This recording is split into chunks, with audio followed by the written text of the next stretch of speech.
I got hit hard by a song last week, kids, in a way that I haven't in a long time.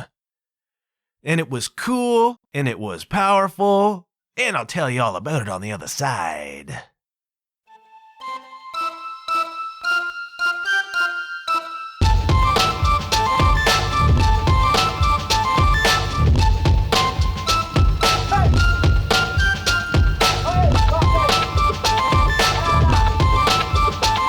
Hello, you're listening to the John Huff Podcast. Oh, yay. So are you like me, kids? Do you sometimes hear a song, hear a piece of music, and it just affects you at a fundamental kind of level? Now, we all have songs that we like, right? There's songs that we hear and we're like, I dig that, I feel that, it's my jam, I like that song, whatever. But do you hear songs sometimes where they become an obsession for you and you cannot stop playing them for a period of 3, 4, 5 days, maybe a week, and there's just something going on inside? I get hit by songs once in a while, and it's a rare thing. I mean, to be fully 100% full-on hit by a song. To feel that deep down, to feel that through generations, man.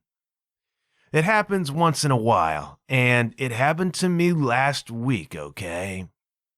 Now, I was down in my jam space, jam space / home gym, trying to get start getting some muscles, and I'm down there working out. And I'm listening to the Spotify. Now, as you know, I started the John Huff Podcast Put Your Indie Out There playlist recently. Talked about that on a previous episode. There are some wonderful songs on there, man. So if you have not listened to that playlist, I recommend you go and give it a sample, okay? The more I listen to it, the more I like it. And the more I like those artists and those songs that are on it, I think you'll like them too. So give them a spin, okay? Something a little different. But the thing about a playlist is that you got to update the playlist, right? So I've been fishing around looking for more songs to put on it, okay? And I was kind of letting Spotify run while I was working out, And songs are coming up, and I think that's okay, I don't mind that. Or get a few seconds, and I'll be like, I don't think so, and flip to the next one. And a few that I thought were cool, but not really what I wanted to put on the playlist, okay? And I'm a bit of a harsh, I was going to say critic. Critic is not the right word. We're not criticizing here.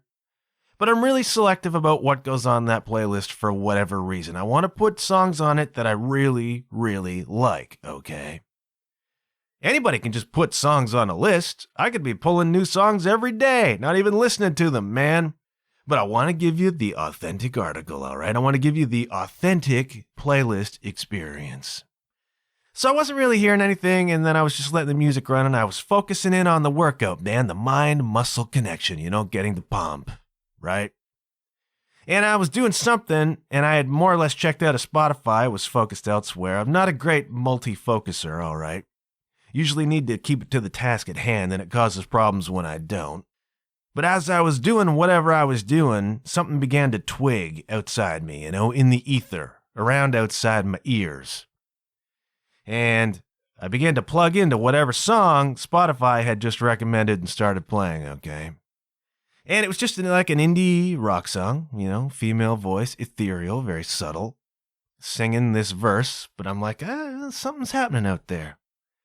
And then there was just this weird chord, a strange chord. And it popped up a little bit, and I'm like, what was that chord? That was weird. And then the chord pulled me right into a chorus, man. And such a chorus that I sat up kind of like a meerkat. Can you picture that, man, out on the plains, just like popped up, just the head just looking around like, whoa, I heard something. I heard something. Is it dangerous? And then I plugged into this tune that I was hearing. I'm like, I like that chorus. It was super chill, man, and just kind of a little bit dark and a neat lead thing happening on guitar over top. I'm doing the lead guitar thing right now. And I'm serious about it when I do guitar the right way.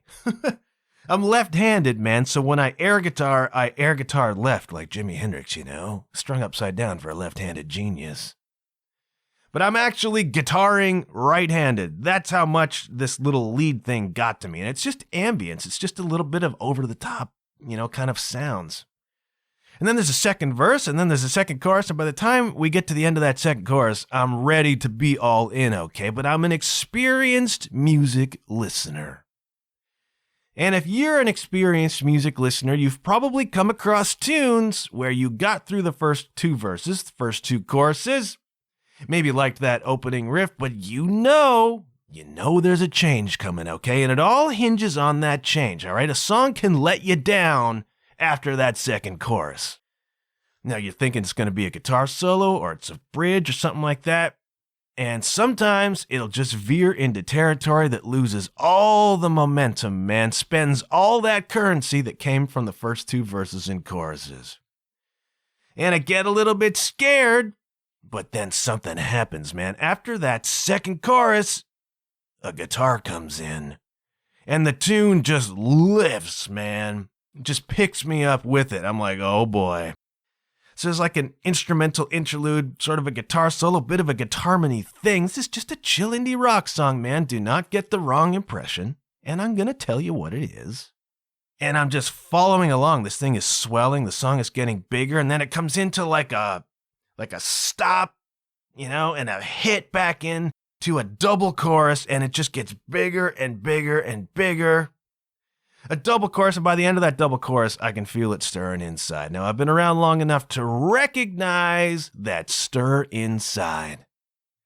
Get a little flutter in the solar plexus, and then that's how I know that this song is hitting me far beyond auditory. This is connecting to me on an emotional level. Something's going on inside.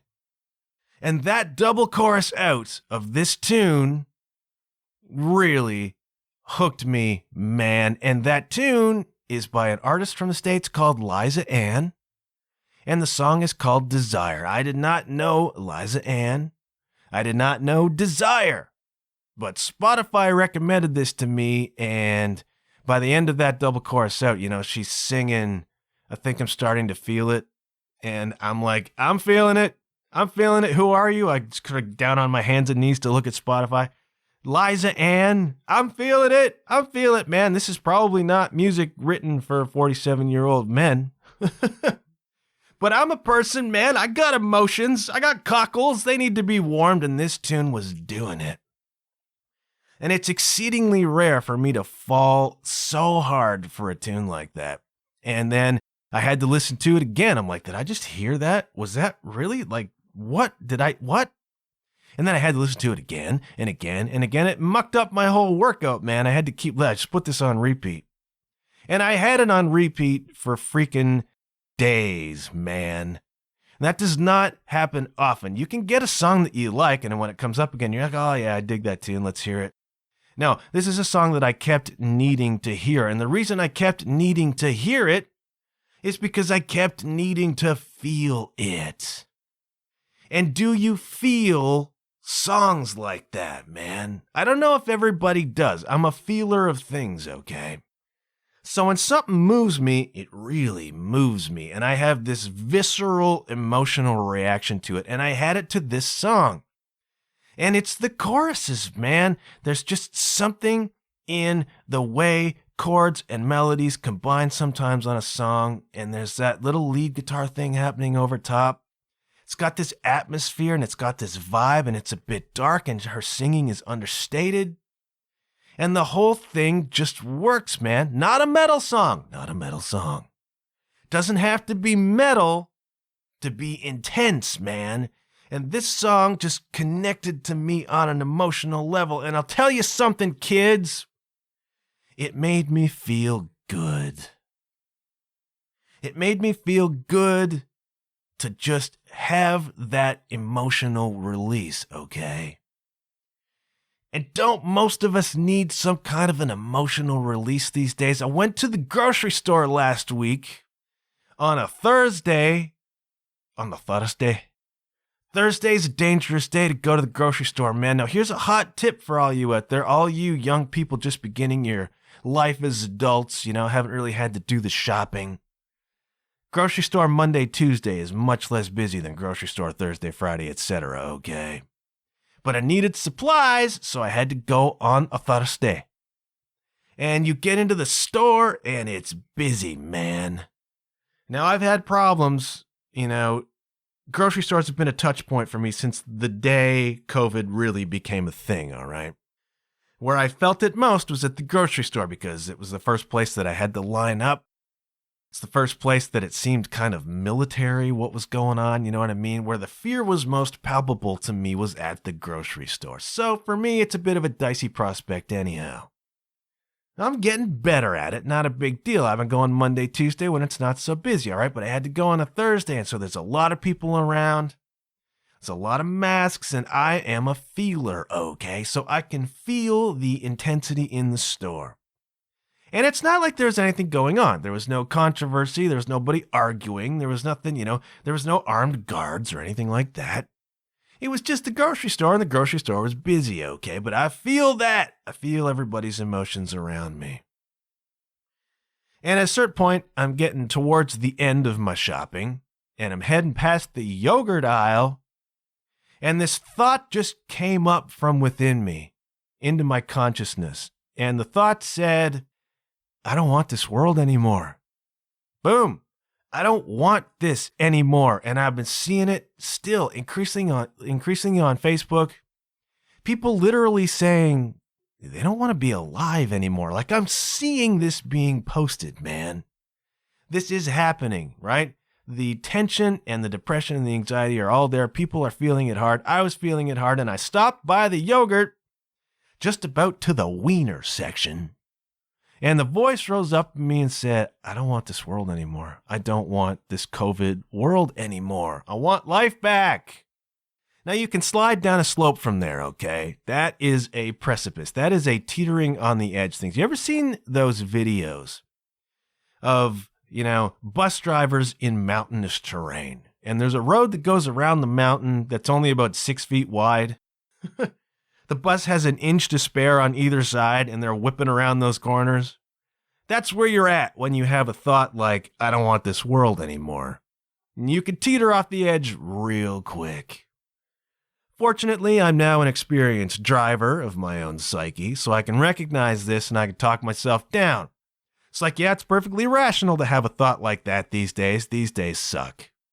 But we are where we are. We're okay. We're healthy. Gonna get our groceries. Gonna go home. Now, the line for the cashiers was literally halfway around the freaking store, all right?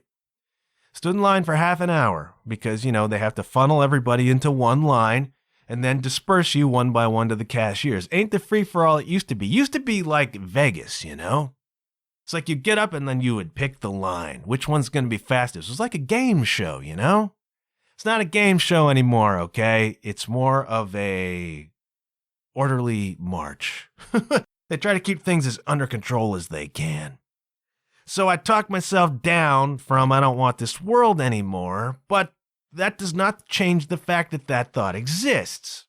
Does not change the fact that that thought exists for a lot of people right now, and they may not have the resources I have in terms of living with someone who is my spouse and not having to worry about too many things and being preoccupied with creative stuff that I'm trying to do. A lot of people live alone. A lot of people are under a lot of pressure right now, and it's hard for them. And so I cannot offer much in terms of advice to those people, or comfort. I can do this podcast and hopefully give them a distraction. But music can do something for you, man. And if you hit on a tune like Desire by Liza Ann that moves you inside on that visceral heart, soul level, man.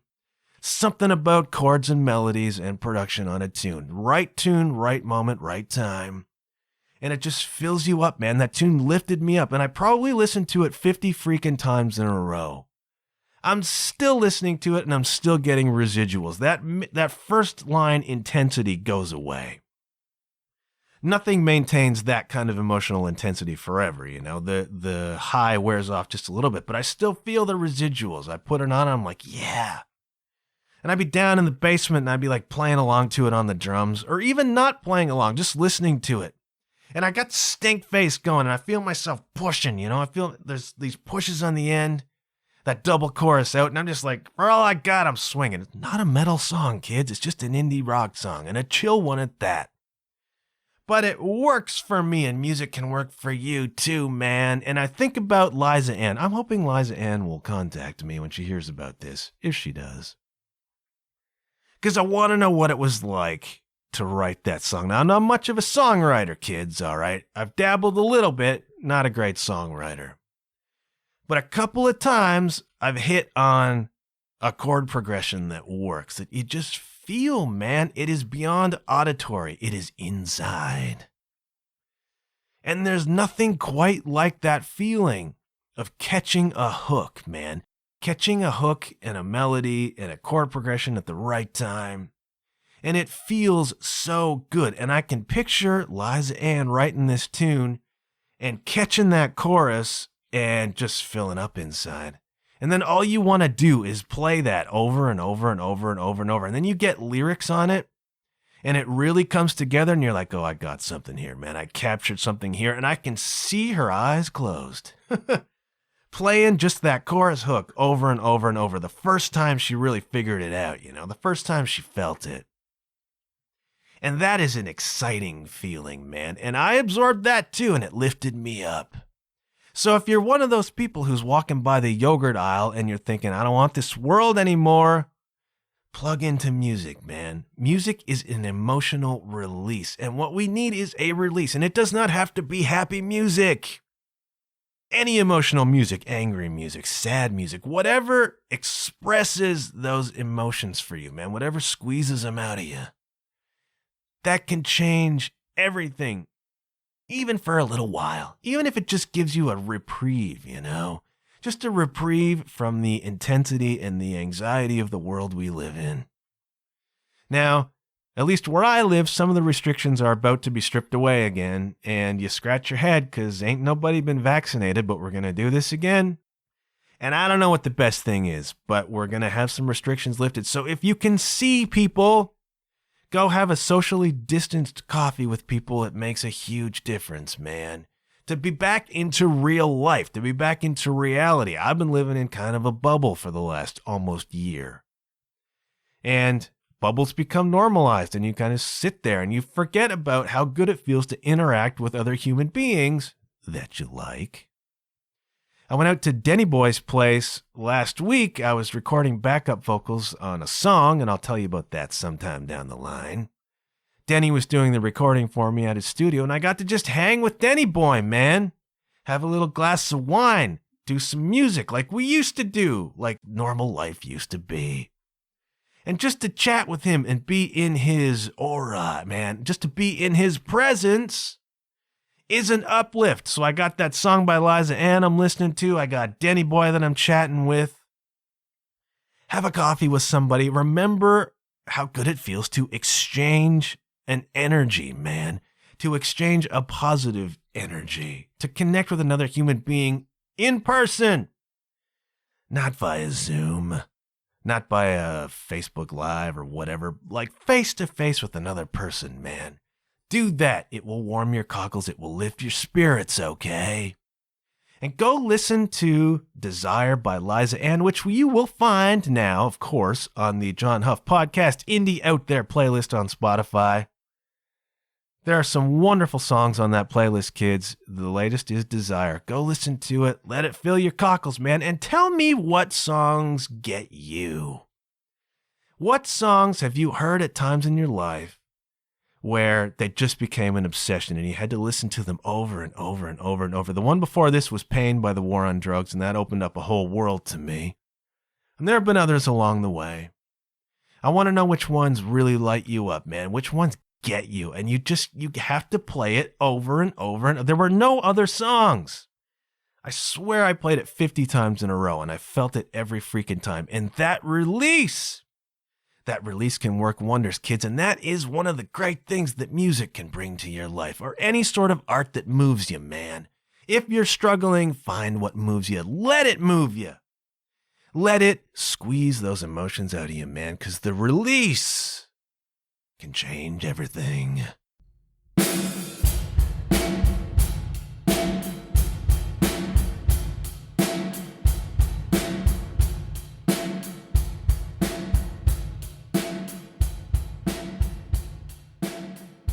All right, kids, it's time for a little listener feedback. I want to thank everybody out there who's been tuning into the show, who's been writing in to let me know you're tuning into the show. I do appreciate it. Can feel like you're working in a vacuum here, man. I'm just talking to myself, looking at the baffling on my wall. And I'm getting a little bit too comfortable talking to myself, you know what I'm saying? So I do appreciate everybody writing in to say they're listening, and with your questions, with your comments, with your feedback. And the first thing I got to do is offer a mea culpa to Mr. Neil Diamond. Now, last week, I talked about how much I liked the song Girl, You'll Be a Woman Soon, Squirrel, You'll Be a Woman Soon by Urge Overkill, which is a great song, but as soon as I was done recording, I thought, oh, wait a minute. There's a big omission here. There's something that I forgot to say. And what I should have said is, I really like the song Girl, You'll Be a Woman Soon as performed by Urge Overkill, okay? Because as you know, and as I know, the song was written by Mr. Neil Diamond, okay? And as soon as I was done recording, I thought, I didn't mention Neil, and I wonder if somebody's going to call me out on that.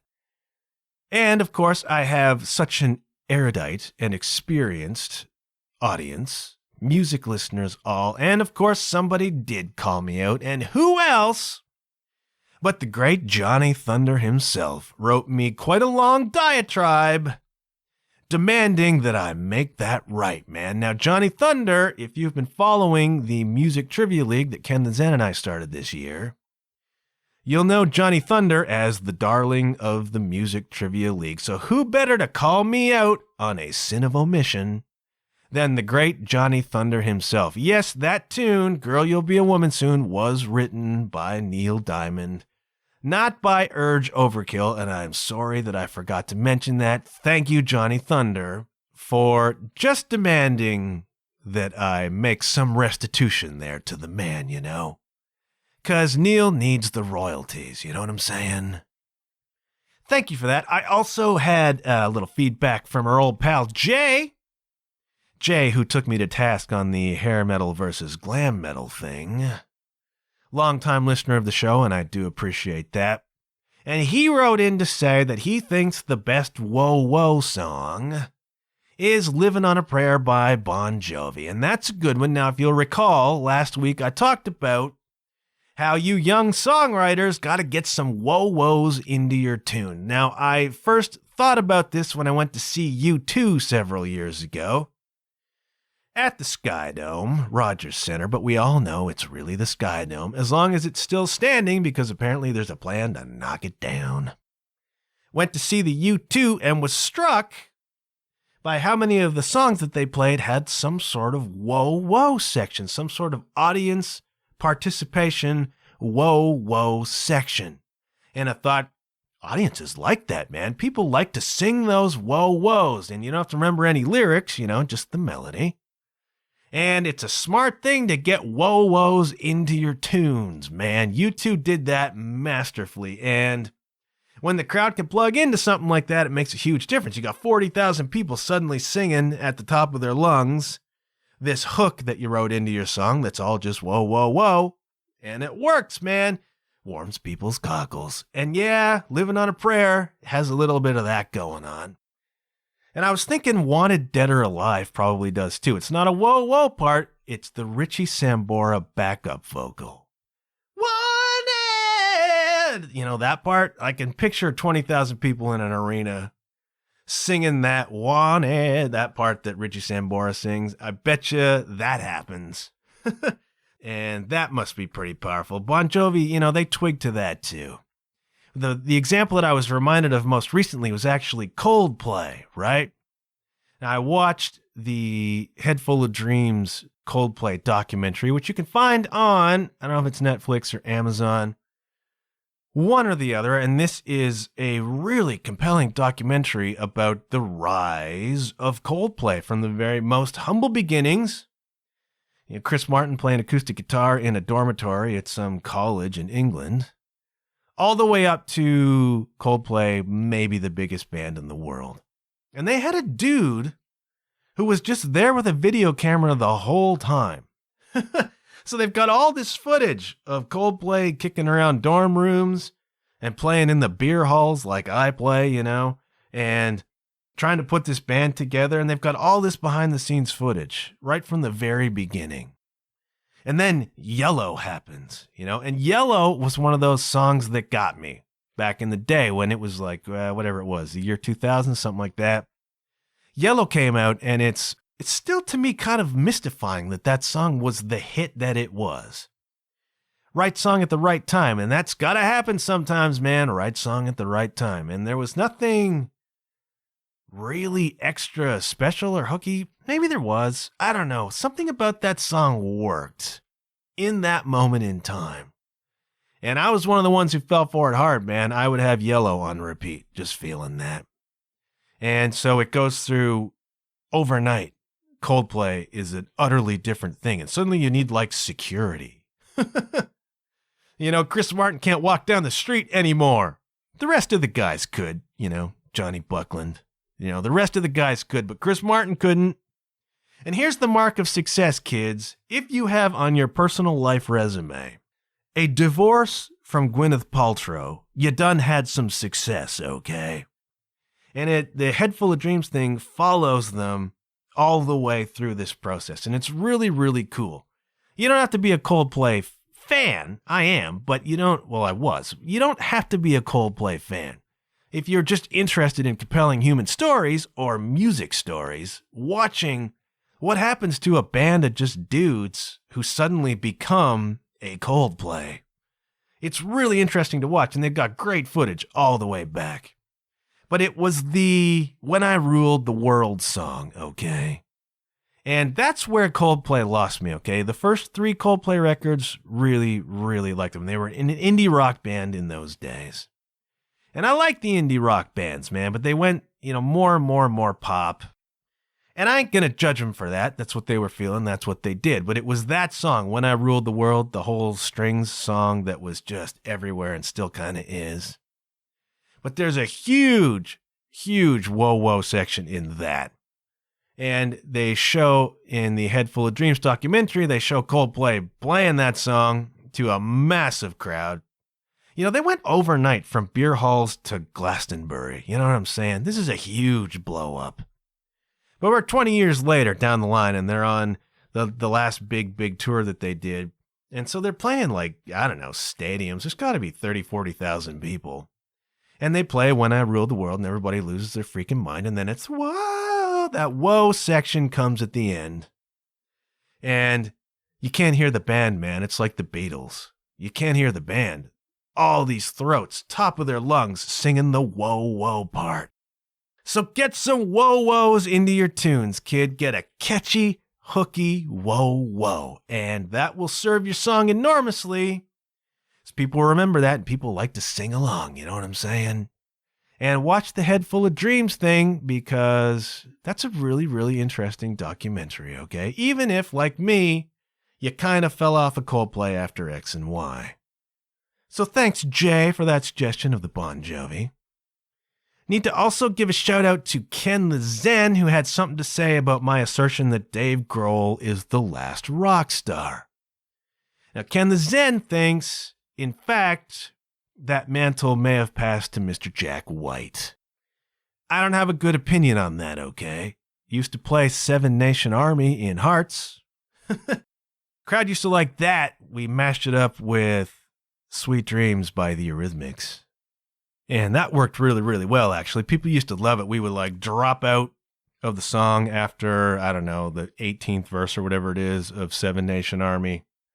And then we'd come in with the Sweet Dreams, and people, it's like a ripple would go through the crowd, man. It was really cool. But I can't really speak to Jack White's status as the next rock star. Is he one of those to the level that some of the others before him were? Maybe. We know he's got the chops. We know he's got the guitar thing. We know he's a prolific songwriter and all that stuff. And maybe he is pervasive. Maybe he extends. Maybe he transcends beyond just being Jack White. Maybe he is an entity of the rock star variety, of the old school rock star variety. I'm not sure. But I appreciate Ken the Zen having an opinion on that. And do you have an opinion on that? Is it Dave Grohl, who is the last rock star? Is it Jackie Neville, who was interviewed on this program? Is it Jack White? I don't know. But I do appreciate Ken the Zen writing in. I do appreciate Jay writing in to talk about the woes. And I do appreciate Johnny Thunder correcting us all about Mr. Neil Diamond.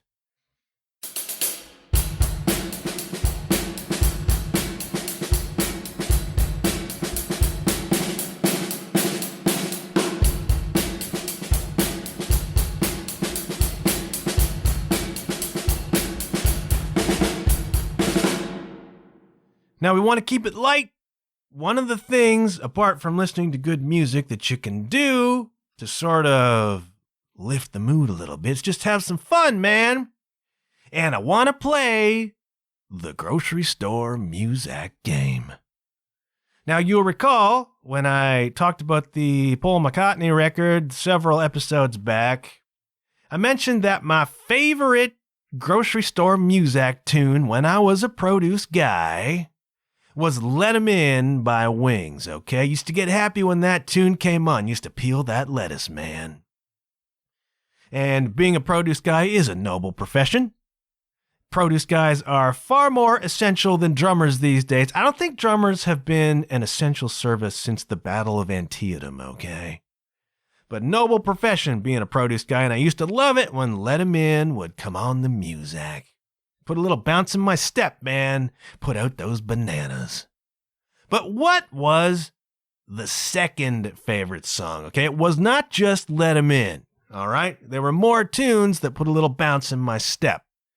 So what we're going to do, just like we played the hair metal song game a little while back, where I asked you to pick from a list of my potential favorite hair metal songs, turned out to be Y&T, Don't Stop Running. We're going to play the grocery store Muzak game, all right? So Let 'Em In is number 1, but what was number 2? Was it Real Real Gone by Van Morrison? Was it The Gambler by Kenny Rogers? Was it another Paul McCartney song? Could it be number 1 and number 2? It was, Let 'Em In was number 1. Could it be Uncle Albert / Admiral Halsey? Remember that one? Better known by its refrain, Hands Across the Water. Remember that one? Everybody thinks that song is called Hands Across the Water, and it probably should be, you know. But was that the one? Was that number 2? Could Paul McCartney have number 1 and number 2? Or was it George Michael and Paul Young singing Every Time You Go Away? Because we all want those customers to go away. Or was it Who Can It Be Now by Men at Work? What was my second favorite grocery store Muzak song? Real Real Gone, The Gambler, Hands Across the Water, Every Time You Go Away, or Who Can It Be Now? I want you to write in, kids. Want you to let me know what song you think it was, and if you get it right, you just might win yourself a mention on the freaking podcast, and how cool is that? All right, let's spin a record.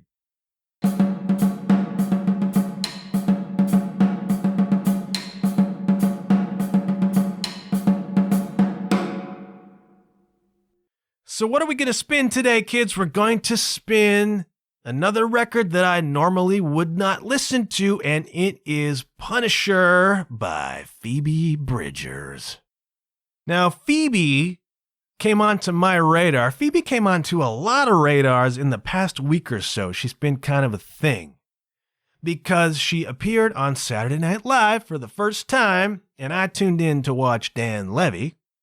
And Phoebe Bridgers happened to be the musical guest, and she caused something of a sensation, kids.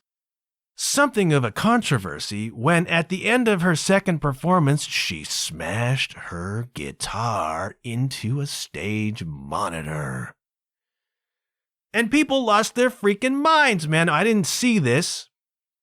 I caught Phoebe's first performance of the song Kyoto, and I thought it was great, man. Now, Phoebe Bridgers is a thing, all right? Phoebe Bridgers is not marketed to me.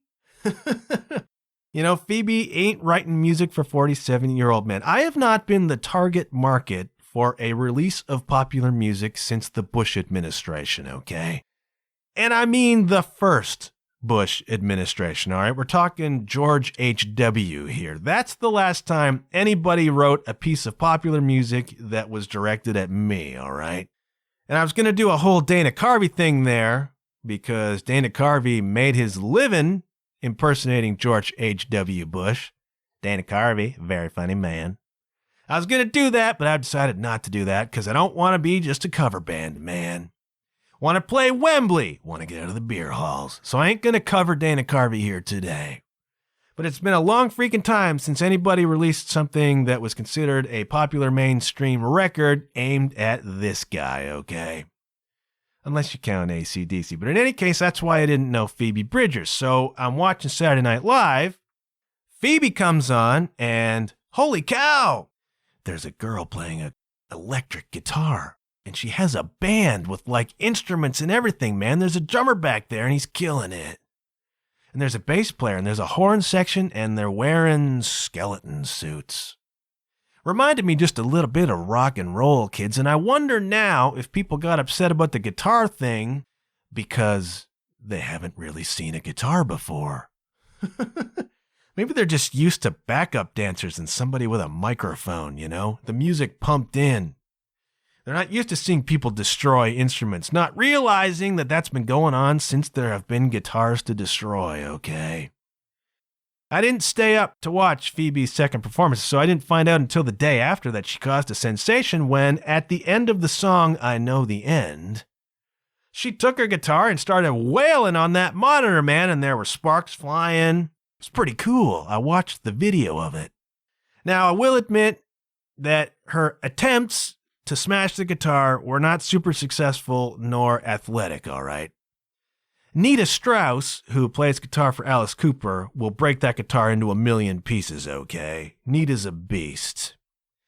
Phoebe, a little bit less, you know, a little bit less power happening, so I get how the attempt looked awkward. But it was pretty freaking cool, man, and it harkened back to a different day, and it was an expression from Phoebe of the angst in that song. And there's a lot of angst happening in Phoebe's music, okay? Trying to pinpoint the target market for this music, I think it's probably teenage girls. And I am about as far as you can get from a teenage girl, okay? But that doesn't mean I don't appreciate the music, man. So I saw Phoebe on SNL. I realized Phoebe's a thing. And I liked that song, Kyoto. That's like an indie rock tune. I really liked it. And I thought, wow, we got somebody playing instruments. Let's check this out. Then I find out Phoebe's got like a following and records and Grammy nominations. She's been a thing, all right. She just ain't been marketed to this guy. So I wanted to check out Phoebe's record. I wanted to see what this girl's about. And since my endeavor this year is to listen to music that I normally wouldn't listen to, we're going to spin Phoebe's 2020 record, Punisher, all right? But I'm not going to spin every song. Now, I want to get away from doing track by track by track in most cases. And this is a good album upon which to do it because a lot of the songs on this album have a similar kind of vibe, okay? And it took me quite a bit by surprise because I watched her play Kyoto, and that's kind of a standard indie rock tune. It's got guitar licks, it's got a chorus, it's got a backbeat. And so I thought what I was getting into with Phoebe was an indie rock thing, and that's cool. You listen to my Put Your Indie Out There playlist, you'll find almost wall-to-wall indie rock tunes fronted by female singers. I thought Phoebe slots right in there. And the tune Kyoto kind of does. But the rest of the album is something much different. This is far more of an ambient record. There's a lot of soundscape happening. It's kind of not exactly in the vein of the Gregory Alan Isakov record I spun a few weeks ago, but because Gregory Alan's a lot of acoustic or whatever, there's a lot of electronic happening on Phoebe's record, but it's the same concept in terms of really chill, really melancholy, really down, really understated, but a lot of sounds happening. And a lot of the songs sound kind of similar, so I needn't talk about all of them individually. But again, there is a vibe happening on this record, which is unlike what I would normally listen to, okay? And there's a certain amount of depth going on with Phoebe stuff. And if you're a production person, This is another one to put on in the headphones, man, and just listen to all of the different sounds that are happening. I've been through the record a few times, and I'm sure I haven't even scratched the surface on everything that's actually going on. So if you've heard Kyoto, that's an example of a type of song, right? But it is not pervasive on the record. It's a standout because it's different from a lot of the other stuff, all right? But I really do like that tune, Kyoto. It's got a cool horn part happening through it. It's pretty cool. And it's got the chorus, and it's upbeat, and it's catchy. It's a single. As much as anything's a single on this record, this is not a pop album, okay?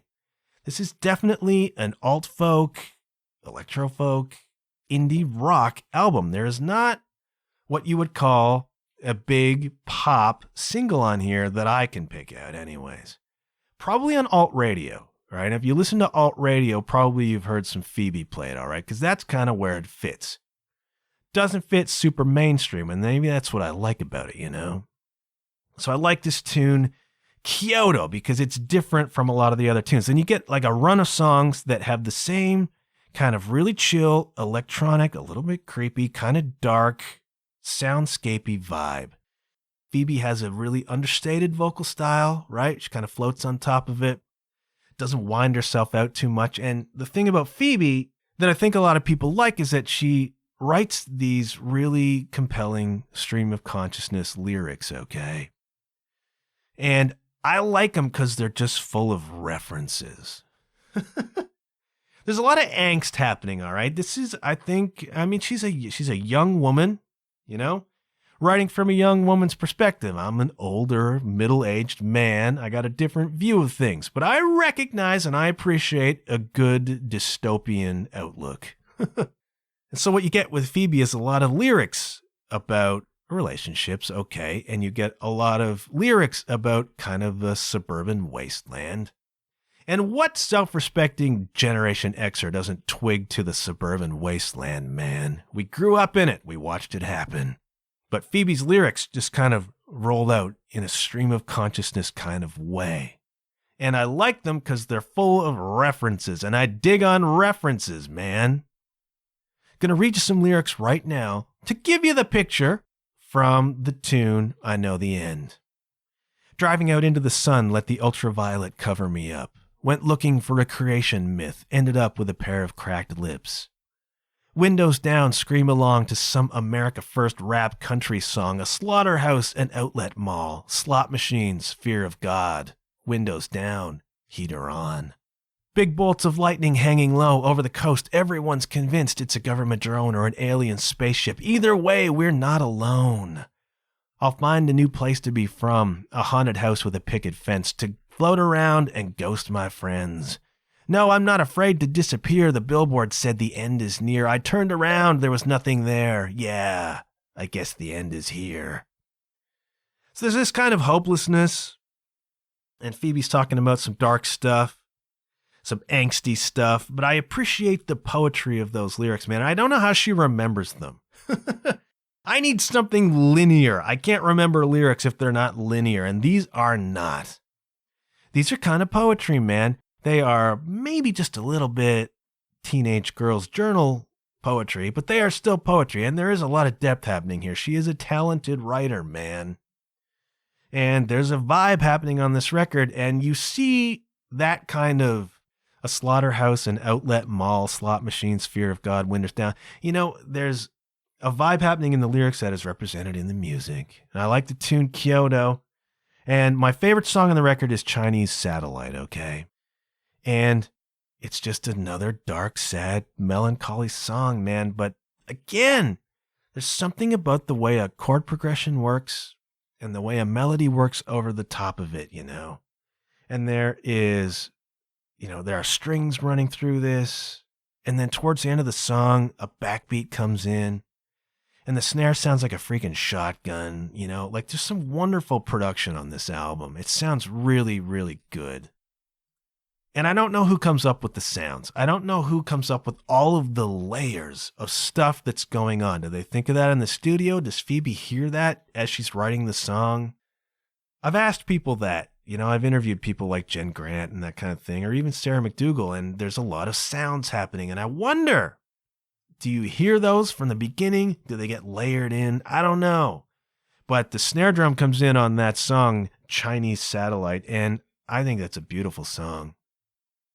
Really does something for me, and I think you should check it out, okay? And then there's another run of tunes that have the same kind of dark vibe. Savior Complex, Moon Song, the tune ICU, which is just another one of these soundscapes, man. I'm very impressed by this. I don't have the attention to detail. I don't have the patience to write tunes that have that many layers going on. You know, there are people who are just studio people. I know a lot of guitar players like this who can sit and fiddle with sounds for hours and just layer them in and, you know, focus them and refine them and get them down to like this little science. I don't have the patience for that, okay? Give me 3 drums and a freaking cymbal and I'm good. I don't have the focus that some of these people have. Again, a studio record, a well-produced record. Put your headphones on and check this out. ICU, another really cool song. I'm going to highlight the tune Graceland 2 because it's more of a traditional folk song, okay? Phoebe's showing you some diversity on this record. Now, most of it is a kind of chill soundscape. Then you get Kyoto, which is an indie rock song, and then you get Graceland 2, which is a really beautiful, moving, more traditional folk song, all right? There's like a banjo happening, right? You could hear Indigo Girls doing a song like this, or Jane Siberry, if that's not too arcane a reference for you. Very pretty and a more traditional sounding kind of song. You know, Phoebe can do a lot of different things. She's a very, very, very talented woman, okay? And then we get to I Know the End, which is the one she did on Saturday Night Live, where she attempted to smash that guitar, which caused so much controversy, and I still don't understand why. But it's not a bad idea if you're trying to break to a new audience to do something just a little bit controversial, man. Because somebody like me had never even heard of Phoebe Bridgers before, but then the guitar smashing thing kind of blew her up, you know? So hey, that's pretty good publicity, and that's another thing to keep in mind, kids. Whoa, whoa, whoa. And the second you go on Saturday Night Live, smash a guitar into a stage monitor, okay? What else am I going to say about Phoebe Bridgers? I want to keep this a little bit shorter than I have. I think this is a really cool record, man. Not something that would normally come across my radar. And that's what I like about the spinning sections. And I hope it's what you like about the spinning sections too, okay? Trying to introduce me to some more diverse music, trying to plug myself into what's going on in the music world, man. And hopefully you're taking my lead on that and checking out some of these albums too. And if you do, I want to hear about it, okay? I want to know what you think of the Phoebe Bridgers record. I want to know what you think of the Foo Fighters record and the Stone Temple Pilots one and Macca and all that stuff. And if you got albums you think I should check out, by all means, please send them my way, man. Want to know what you're thinking out there. Want to know what you're listening to, okay? If nothing else, go listen to the Liza Ann song, Desire. So great, man. Music has a power to heal and a power to move, my friends. You need to tap into that because it's medicine. I want to keep these episodes shorter. We're sneaking up on that hour point again, and I'm going to shut this one down. I want to thank you for listening. I want to thank you for hanging with me this far. Please do write me. Let me know what you're thinking. If you could do me the small favor of leaving me a rating and review on your favorite podcast platform, it would help me very much and warm those cockles, kids. Hope you're doing okay. I know these are tough times, man. I know there's a lot of stress. Do what you need to do to alleviate that stress. Smile as much as you can. Laugh as much as you can. When you get the opportunity, spend time with people. You know, exchange energy in a positive way. It makes a big difference, man. I'm going to go for now. I'm going to say, take care. Look after yourselves. Look after each other. And I'll check you later.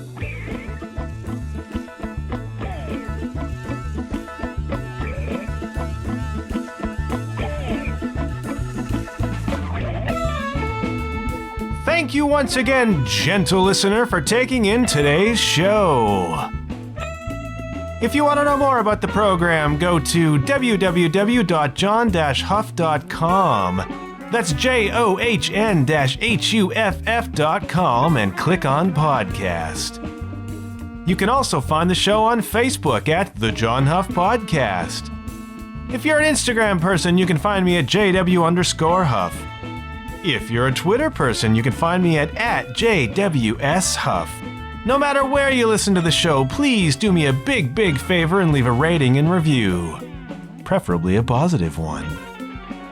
That's all the time we have for today, but I'll be back very soon. Until then, keep your wits about you, and remember, good things happen when you put yourself out there. Bye for now.